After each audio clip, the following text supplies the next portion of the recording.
Rick, it felt like y'all ran more the two big lineup against Florida than y'all really have all year. Just what led to that? Well, nothing other than we just felt like that, it was something we could do, and because they play, two big guys, they actually run four through there. But we're not opposed to doing it. That's what the game calls for, and actually we don't mind it at all really. But that way we can cut down Joe's minutes some too, because we do think he's put in a lot of minutes here early. But I thought JP really looked comfortable. I thought he was confident, and both Tobey and obviously Jones had another good game.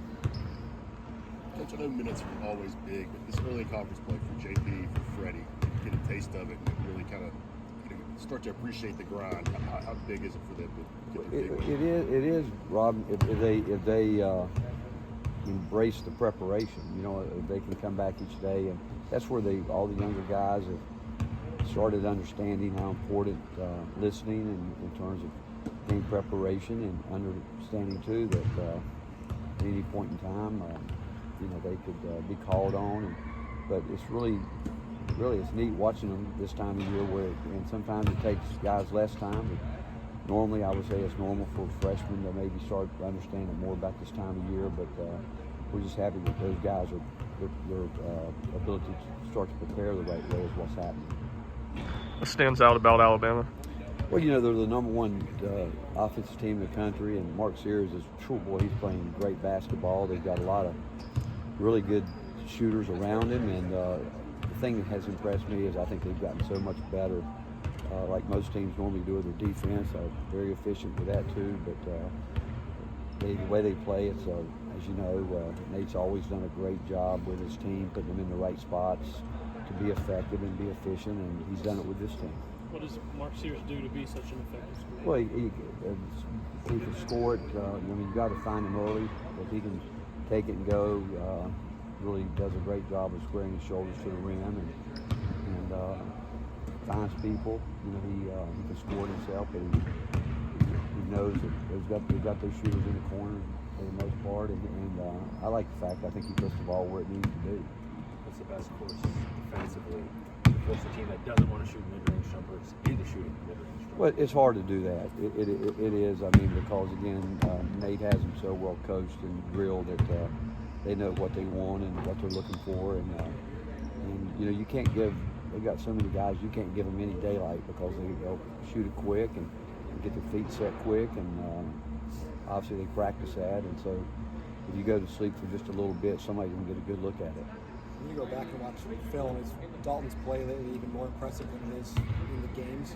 Well, again, he did some things the other night that we know that he's capable of. He got on the glass. He had the tip dunk, and and he's definitely trying to guard. He put more effort into the defensive end of it, and just not just being a guy that he's shown all year he can score in a lot of different ways. But when he can add getting out running in transition, get to the offensive glass, and then if he just does his work early defensively, he's proven he can do it on that end. And we expect him to get better. He'll get 39 or 40 every night.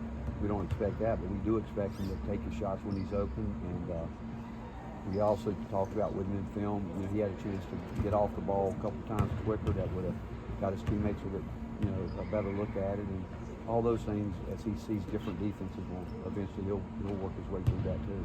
Have you seen Jonas's confidence grow over these last couple of games? Yeah, I think Jonas is confident. I do. I just think that when he really works hard to get his space, and the closer he is to the rim, he's got a really quick second, third jump, and his length is really a factor there. When he is fighting for his space, that's when he's really effective. How valuable is Josiah's versatility? Joe, I can't think of anything he hasn't done since he's been here.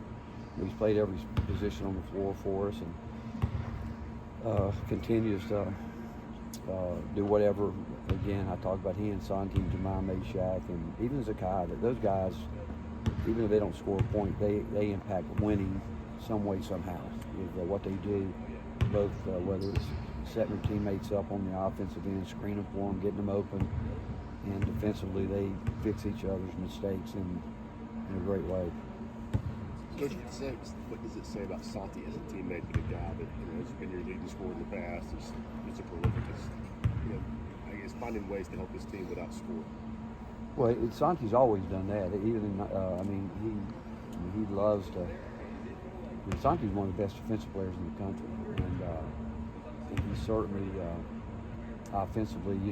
He's never been a selfish player. I mean, anything he's too unselfish because he's probably been the guy we've asked to shoot more than any guy we've ever coached, but he just is one of those guys, and I respect him for it. He knows if he feels he feels it. If not, he's going to try to do something to get his teammates open. And what he does too, I mean, he is very conscientious of when, just like Dalton the other night. He I think more than anybody knew that he had a rhythm going, and he was looking for him, trying to get him set up. And I think Santi really tries to do that for Jonas too, trying to get Jonas involved. And Santi sees the game in a great way. I mean, he is very in tune with what's going on out there, and can put guys in different spots, like from a sideline out of bound, baseline out of bound situation. He'll move people around to put them in the right spots at what he sees that needs to be done at that point in time. You said before that Dalton's a very mindset-oriented player. What has been the biggest shift in his mindset that's led to his success later in the season? I would say the biggest thing is knowing that he can impact the game in different ways. Learning that he, when he makes shots, and that's all nice and looks good, and he can do a lot of spectacular things with the ball, but knowing that he can impact the game other ways. I think that's been his biggest shift. What makes you want to push him so hard? What makes you want to push Dalton so hard? It seems like you're on him a lot. Well, I think that's true of any player. I think that from a coaching standpoint, we see players where they. I think players see where they are right now. I think coaches see where they can be, and that's why we try to keep pushing them. Because we've got good players, but we know they can be better. We know the better they become, the better our team becomes, and the key is getting them to understand what we see. And some guys you don't have to, because some guys just see it and they want to go at it. But for the majority of guys, it's your job as a coach to get them to see what they can become.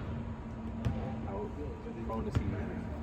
How much does he embrace being pushed? Oh, he does. Every day. I mean, he first of all, he signed up for it. Because we talked about it, and I think he would tell you that I've lived up to my end of the bargain. But he does. He embraces it.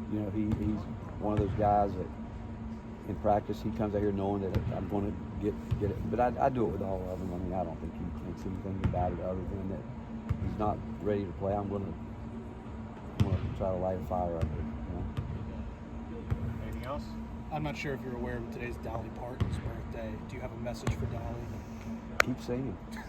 Keep doing it. Why stop? She's such an icon in this state and around the world. Happy birthday to her for one, but keep doing what you're doing. Thank you.